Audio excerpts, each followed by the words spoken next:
आइए सुनते हैं श्री दुर्गा सप्तशती 9वें अध्याय की कथा। इस अध्याय में निशुंभ वध का वर्णन किया गया है। तो आइए सबसे पहले माता दुर्गा का ध्यान करते हैं, उसके बाद फिर हिंदी में कथा को श्रवण करेंगे। तो बोलिए प्रेम से दुर्गा माता की जय। ओम बंधु कांचन निभम रुचिराक्षमालां पाशांकुशौच वरदां निज बाहुदंड बिभ्राणमिन्दुशकलाभरणं त्रिनेत्र मरधाम्बिकेशमनिशं वपुराश्रयामि। ओम श्री दुर्गा देव्यै नमः। तो बोलिए प्रेम से दुर्गा माता की जय। मैं अर्धनारीश्वर के श्री विग्रह की निरंतर शरण लेता हूँ। उनका वर्ण बंदूक पुष्प और स्वर्ण के समान रक्त पीत मिश्रित है। वह अपनी भुजाओं में सुंदर अक्षमाला, पाश, अंकुश और वरद मुद्रा धारण करता है। अर्धचंद्र उनका आभूषण है तथा वह 3 नेत्रों से सुशोभित है। राजा ने कहा कि भगवान, आपने रक्त बीज के वध से संबंध रखने वाला देवी चरित्र का यह अद्भुत महात्म्य मुझे बतलाया। अब रक्त बीज के मारे जाने पर अत्यंत क्रोध में भरे हुए शुंभ और निशुंभ ने जो कर्म किया उसे मैं सुनना चाहता हूँ। ऋषि कहते हैं कि राजन, युद्ध में रक्त बीज तथा अन्य दैत्यों के मारे जाने पर शुंभ और निशुंभ के क्रोध की सीमा न रही। अपने विशाल सेना इस प्रकार मारी जाती देख निशुंभ अमर्ष में भरकर देवी की ओर दौड़ा। उनके साथ असुरों की प्रधान सेना थी।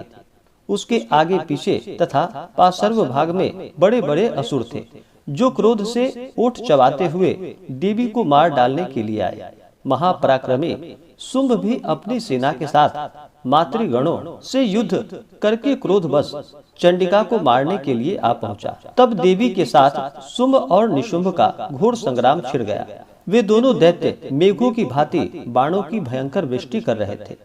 उन दोनों के चलाए हुए बाणों को चंडिका ने अपने बाणों के समूह से तुरंत काट डाला और शस्त्र समूहों की वर्षा करके उन दोनों दैत्य पतियों के अंगों को भी चोट पहुंचाई।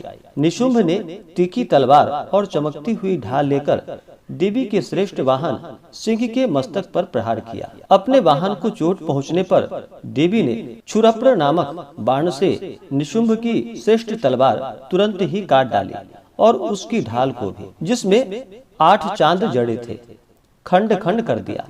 ढाल और तलवार के कट जाने पर उस असुर ने शक्ति चलाई, किंतु सामने आने पर देवी ने चक्र से उसके भी 2 टुकड़े कर दिए। अब तो निशुंभ क्रोध से जल उठा और उस दानव ने देवी को मारने के लिए शूल उठाया, किंतु देवी ने समीप आने पर उसे भी मुक्के से मारकर चूर्ण कर दिया। तब उसने गदा घुमाकर चंडिका के ऊपर चलाई, परंतु वह भी देवी के त्रिशूल से कटकर भस्म हो गई। तदंतर दैत्यराज निशुंभ को फरसा हाथ में लेकर आते देख देवी ने बाण समूहों से घायल कर धरती पर सुला दिया। उस भयंकर पराक्रमी भाई निशुंभ के धराशायी हो जाने पर शुंभ को बड़ा क्रोध हुआ और अंबिका का वध करने के लिए वह आगे बढ़ा। रथ पर बैठे बैठे ही उत्तम आयुधों से सुशोभित अपनी बड़ी बड़ी 8 अनुपम भुजाओं से समूचे आकाश को ढककर वह अद्भुत शोभा पाने लगा। उसे आते देख देवी ने शंख बजाया और धनुष की प्रत्यंचा का भी अत्यंत दुस्सह शब्द किया। साथ ही अपने घंटे के शब्दों से जो समस्त दैत्य सैनिकों का तेज नष्ट करने वाला था, संपूर्ण दिशाओं को व्याप्त कर दिया। तदंतर सिंह ने भी अपनी दहाड़ से, जिसे सुनकर बड़े बड़े गजराजों का महान मद दूर हो जाता था, आकाश, पृथ्वी और 10 दिशाओं को गुंजा दिया। फिर काली ने आकाश में उछलकर अपने दोनों हाथों से पृथ्वी पर आघात किया। उससे ऐसा भयंकर शब्द हुआ जिससे पहले के सभी शब्द शांत हो गए। तत्पश्चात शिवदूती ने दैत्यों के लिए अमंगलजनक अट्टहास किया। इन शब्दों को सुनकर समस्त असुर थर्रा उठे, किंतु शुंभ को बड़ा क्रोध हुआ। उस समय देवी जब शुंभ को लक्ष्य करके कहा, ओ दुरात्मा, खड़ा रह, खड़ा रह, तभी आकाश में खड़े हुए देवता बोल उठे, जय हो, जय हो। शुंभ ने वहां आकर ज्वालाओं से युक्त अत्यंत भयानक शक्ति चलाई। अग्निमय पर्वत के समान आती हुई उस शक्ति को देवी ने बड़े भारी लूके से दूर हटा दिया। उस समय शुंभ के सिंहनाद से तीनों लोग गूंज उठे। राजन, उसकी प्रतिध्वनि से वज्रपात के समान भयानक शब्द हुआ, जिसने अत्यंत सब शब्दों को जीत लिया। शुंभ के चलाए हुए बाणों के देवी ने और देवी के चलाए हुए बाणों के शुंभ ने अपने भयंकर बाणों द्वारा सैकड़ों और हजारों टुकड़े कर दिए।